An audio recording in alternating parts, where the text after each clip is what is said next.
Fizitek 50 urte teknologia bizitzen. Halaxe jarri dugu izena gaur ateak irekiko dituen erakusketa honi.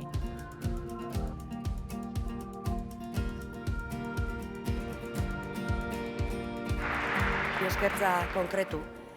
Bat, zuek esan duzun bezala, herrian harri batetik hasi eta helduzarien eraino. Oso garrantzitsua herriarentzat apostua egitea bertan gelditzeatik. Garai hartan etzegoen inguruan beste ikerketa zentrorik eta berez eredu bat asmatu behar izan zuten. Eusko Jaurlaritza funtsezkoa izan da Euskal Zentroen garapenerako oro har eta bereziki ikerlanendako. Eta bidezkoa da hori gaur eta hemen aitortzea. Burubelarri dihardugu ilusioz lanean gizarteari egiten diogun ekarpena bultzatzeko 3 zutabe nagusiren bidez.